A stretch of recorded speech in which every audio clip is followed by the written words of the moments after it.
Right, g'day everybody, welcome back. We're going to have a look at another rifle today that I've picked up recently. It's yet another one from the Howa stable. It's a Howa 1500 Sporter. This one's chambered in 308 Winchester. So I've written out a few things here, so I forget everything, so I put my winkers on so I can see. Right, it's fitted with the black Hogue stock. We'll do a little run by first. From the butt end, from the back end, it's got a nice big fat Hogue recoil pad, Hogue plastic stock. Now that stock's pillar bedded. I've had this one apart and cleaned it all up and everything, and it's got those nice thick aluminium bedding pillars in it, and they're as good as gold. So move forward, we've got our standard Howa 1500 3-stage safety. We'll check she's nice and clear and clean. Howa 5-shot internal floor plate magazine, action from in front of the trigger as per normal, 22-inch barrel, 1 in 10 twist. Okay, so that's basically the bare rifle.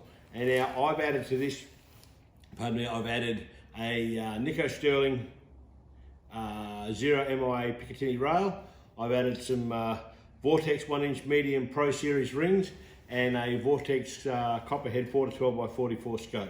So that's the basic package as it sits. Now, we'll give you a few stats on it.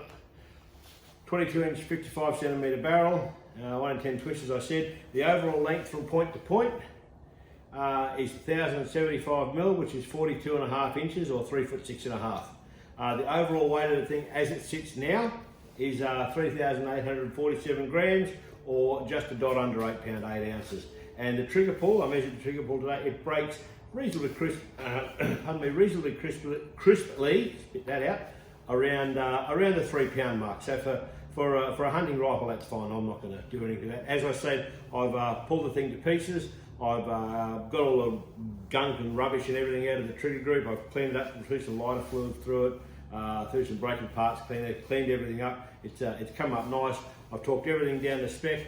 I've got the action screws down to 55 inch-pounds, and as I said, we've got the bedding pillars in the stock, so we will have no problem with that, I shouldn't imagine. We've got, I fitted the Picatinny rail, that's torqued down to 20 inch-pounds, 30 inch-pounds on the scope-based rings, and 18 inch-pounds on the ring caps, all as per manufacturer's spec. And again, with these Vortex rings, all the torque settings that you require are actually embossed on that, where you've got on how much sort of torque you've got to put on it. So you really can't go wrong with that. And obviously the barrel's all floated and everything, so everything's good. So that's a quick look at the Howa, and we're going to get this thing out to the range in the next day or two. And we're going to put some boom through it. We're going to side it in with some PPUs. I've got some PPU brass, just sided in with a packet of factory PPUs, and I've got some home loads. I'm going to be using 2206H powder.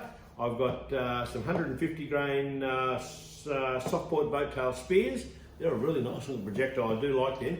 Or I've got some 165 grain Hornady SSTs that I pulled out of the old 3006 ammunition before I offloaded that rifle. So that's our Howa. I'm not going to go into any great amount of depth with the Howas. They're the same across the board. As I always say, the Howas have been done to death. Everybody's brother knows what they're like, and they're a good rifle. Again, I expect no real dramas out of this one. So we'll see you at the farm. Right, welcome back. We got out to the range with the 308 yesterday at my mate's place, and it was an absolutely terrible day in terms of weather.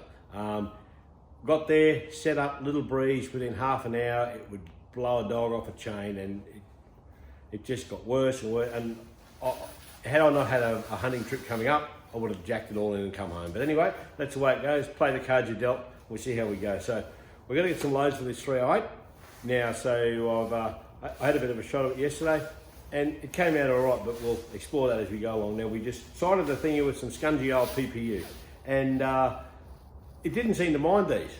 It threw them reasonably okay. I mean, I'd be quite happy to actually use those should the need arise. So there's no real drama. So, but we've got 3 different loads. We're using 2206H powder. I'll just turn the camera around there, thank you. We're using 2 ADI 2206H powder, and we've got 3 different projectiles and 4 different loads with each projectile. So we'll see how that panned out. Those. Now the first one, we've loaded up with these 150 grain boat tail soft point spears. They're a really nice projectile, those. They're really nice. But we had, as I say, we had an absolute cyclone of crosswind. It was terrible, absolutely terrible. So we'll see how we go. I mean, and as I say, play the cards you dealt, and that's what we get. So we loaded up with 44 grains. This one, yeah, not very impressive at all. He's come out at about. He's come out at about 1.97 inches. Not brilliant at all. Not brilliant at all. So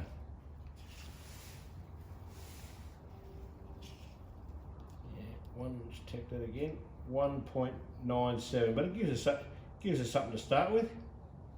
So yeah, nearly a 2-inch group there. Not overly brilliant, so we won't worry about that one. The next one, now that showed a bit of promise. There's 2 in one hole there that are sort of right next to each other, but one was a bit of a flyer, so you play it as it is, 2.48 inches. But in saying that, with this wind blowing, the table was wobbling around, everything was wobbling around, dust in your eyes, and yeah, and I've got 1,000 excuses, but that's the way it goes. Then as we started up the load a little bit, it started to show a little bit of promise. So this one's come in at, this one has come in at 1.37, which is not too bad. Now, so you've had a couple of them nice and close together too. So there's potentially you could work with that, like these little flyers, like that's wind and all that sort of thing. Okay, this one was about 1.5 inches here, I think, from memory. Where are we? Try to get that so you can see it.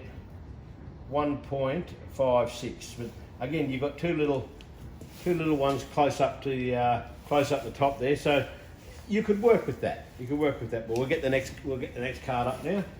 Right, next card up, we're using 165 grain Horn of the SSTs, the little red nosed fellas. I pulled these out of my old 3006s before I moved the gun along, so you stay there. Right, and we started at 42 grains. Come across here. We started at 42 grains of powder, again ADI 2206, 42 and up in half grain increments till we hit the 43.5 grain maximum load as per the ADI manual. Right, 42, here we go. Now, we haven't changed our point of aim. We zeroed with 150 grain projectile. We're tossing 165s now, so you would expect them to be a little bit lower down. They might drop a little bit, that's understandable. This one, 2.76 inches. That's describe that as crap. But again, these two little closey ones here, 1/2 inch. Again in the howling wind. 42.5. We've gone out to 1.9, just like 2 inches actually. 2.04 inches. Again, you've got these little two that are on top of each other that are 0.29. So there is potential there. There is potential there for these loads. These are the ones that came up best on the day. He came at just under an inch, 0.94. 0.94 of an inch, a little triangle down. He was about pin high, so that's not too bad. Again, in that the howling crosswind. And this one's the 43.5 grain max. Yeah, he's no good. Don't worry about him. 2.5, nearly 2.6 inches. So we don't worry about him. So that's there we go. Now we'll get the third and final card up. Right. Now this is our third and final one. We've loaded these ones up with some 130 grain spear hollow points. Now, nice, very much shorter squat little cartridge, nice big hollow point on them. And to tell you the truth, I've never been a big fan of the hollow points, but until now. Watch how this one turned out. You've got to remember these are a smaller projectile. They're a fairly flat base projectile as opposed to a boat tail. So make up your own mind about that. But we'll see how this one panned out, and yeah, this is very surprising, very surprising. So we started with our 47 grains, 47, 47 and a half, 48, 48 and a half. I didn't even get to go to 49 because 49's a maximum load, it's a compressed load. And when I was putting these, filling the shells up, filling the cartridges, up with these powders, it was really high tide. I thought it was going to come out over the top. So I stayed at 48 and a half to give it a little breathing space because the ADI 2206, it's a stick powder, it doesn't pack real well, so that's the way it goes. But we went with this, and let's have a bit of a look at this panned out. Right, 47 grains, first cab off the rank. He's come in at 0.83 of an inch with those two touches, with the two touches at 0.3. Now, we sighted him with 150s. We're firing 130s this time, so you expect them to be up. But the thing I'm liking here is it's reasonably straight. Like it doesn't seem to have, this howling crosswind doesn't seem to have blown them off course at all. So that's a good thing. Okay, this 47 and a half, it didn't go through real well, but that's the way it goes. He what did he go? 1.74. So yeah, that's the way he goes. Now we're down to 48 grains. We've gone to 0.55 of an inch with two-thirds touching holes. So that's, oh God, try and get measured that. 0.2 of an inch. So there you go.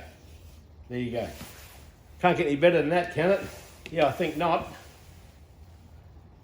48 and a half grains in a howling crosswind. Biggest I can get that is 0.44 of an inch. 0.44 of an inch in a howling crosswind. I think that's the load somehow. Now, it was just, and it's shot, and the brass I've been using is just cheap old PPU brass that I've picked up along the way, and it's nothing flash. It's nothing flash at all. So I'm going to run with that. I'm going to run with that, and that's what we're going to load up for that. We've got a little trip coming up next week. Those two there are 0.19. Oh, I'll have that up a bit.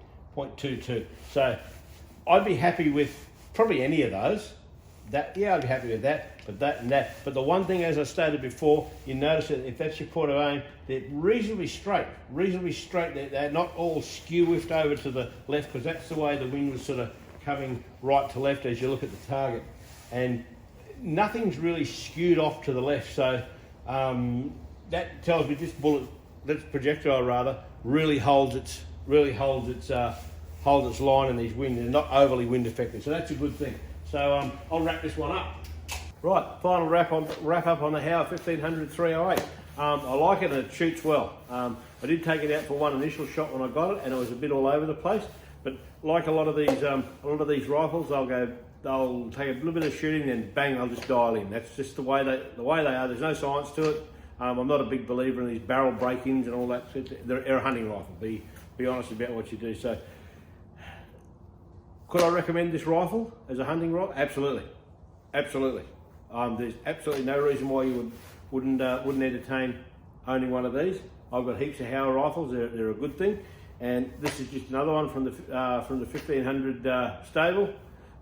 Good honest no frills rifles, hunting rifles. I mean, we're not precision shooting, so we're not doing big dollars. It's about 600 for the rifle, 600 for the rifle, 40 for the rail, 200 for the scope. And pardon me, you worked out you're about $960. You're about $960